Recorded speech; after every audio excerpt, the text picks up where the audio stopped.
Imagine stepping into a house you've never been to before. An ordinary house, seemingly empty. You enter the basement expecting nothing more than a routine task. But what you hear changes everything. Whimpers, frantic scratching, and then something worse.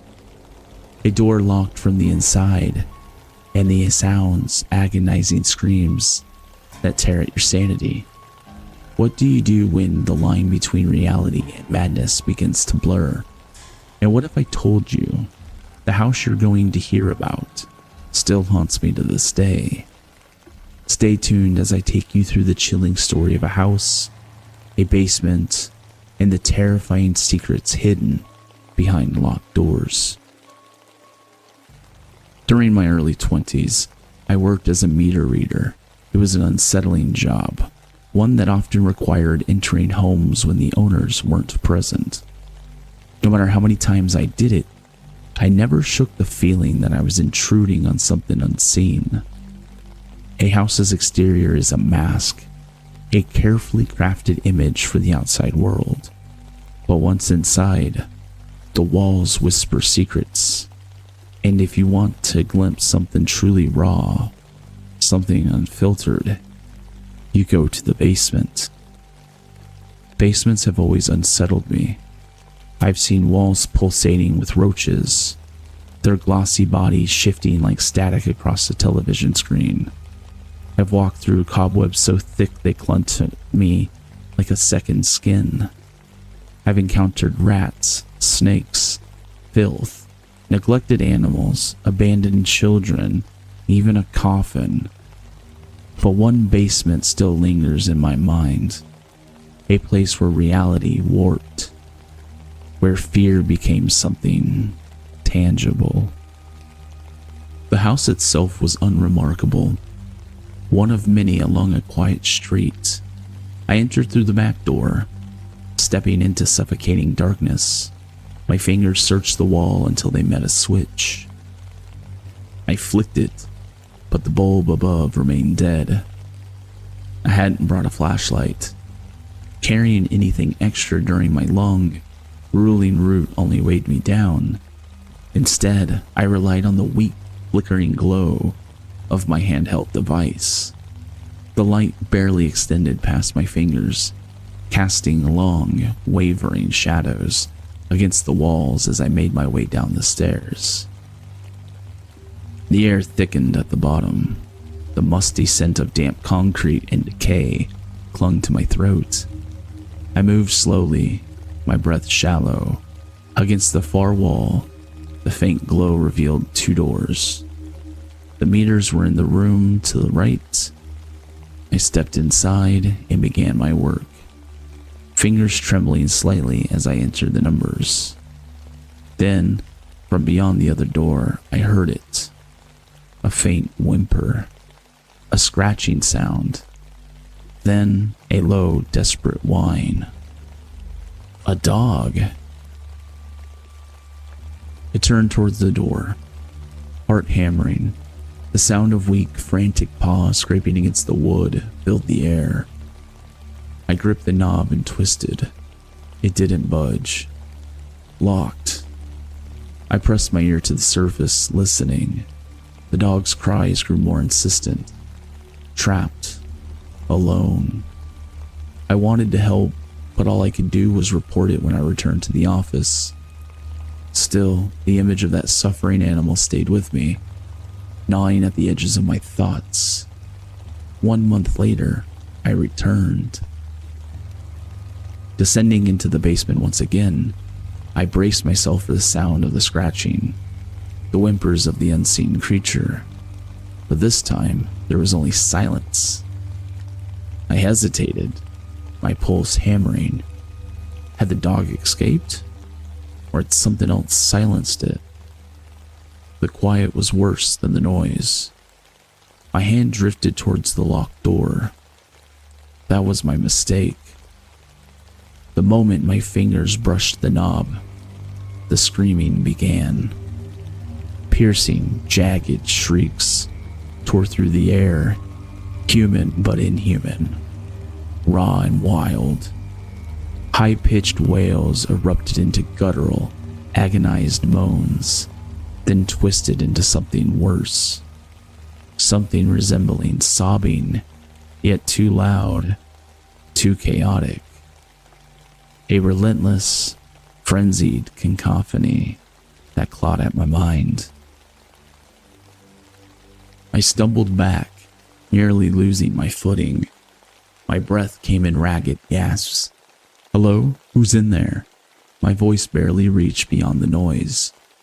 No response, just screaming.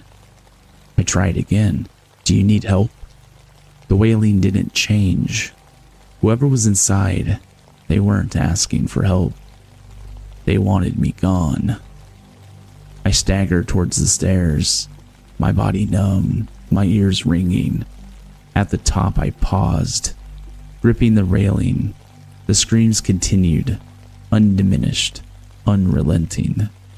They followed me all the way out. For weeks, I dreaded my return.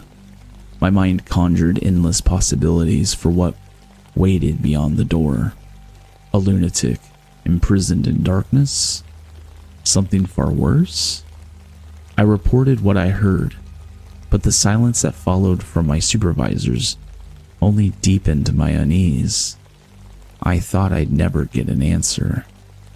Then by chance, I did. One night after a concert, I gave a friend a ride home. She moved recently and guided me through unfamiliar streets. When she pointed out her building, my stomach turned to ice. It was the house. The house with the basement. I hesitated before asking, "Have you noticed anything strange about the basement?" Before I could finish, she cut me off. "A crazy guy lives down there." Her voice was laced with unease. She told me she'd heard his screams late at night, echoing through the building, but worse, she had seen him. Once, while heading to her car, she passed him standing in the yard. He was motionless, staring. She tried to be polite, offering a nervous hi as she passed. He didn't speak, he didn't move, but he stuck his tongue out. Just for a second, then sucked it back in, resuming his eerie stillness. She hurried to her car, feeling his gaze on her back. Months passed before I saw him myself. This time, as I stepped into the basement, a sickly yellow light was on.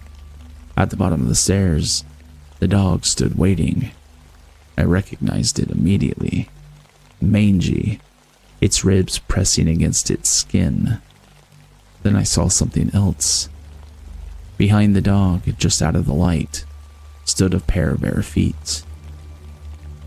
I froze. My breath hitched slowly as I descended. More of him came into view. Middle-aged, gaunt, his head shaved, his eyes wild. He wore only pants, his upper body sinewy and restless, his movements twitchy and unpredictable. I forced myself to speak. "Meter reader."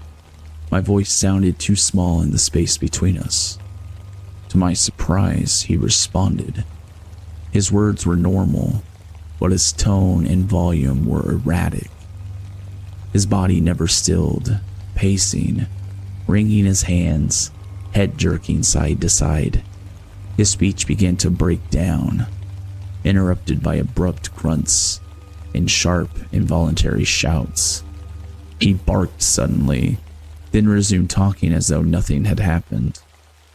I backed towards the stairs. He followed. His tics worsened, his body jerked, his mouth twisted. The noises spilling from him became guttural, uncontrollable. My heart pounded as I reached the steps. I turned, gripping the railing. That's when he screamed. The very same screams from behind the locked door. I bolted. Taking the stairs two at a time, I burst through the door, slamming it behind me, lungs burning as I ran toward daylight. Weeks later, my friend told me she had seen flashing lights outside her window. She rushed to look just in time to see the police shoving the man into the back of a squad car. He had attacked someone with a knife. I never saw him again. I don't know what became of the man in the basement. I tell myself he got the help he needed, but maybe that's just to keep myself from imagining the alternative. So, to the man I encountered in the basement on that fateful day, I hope I never meet you again.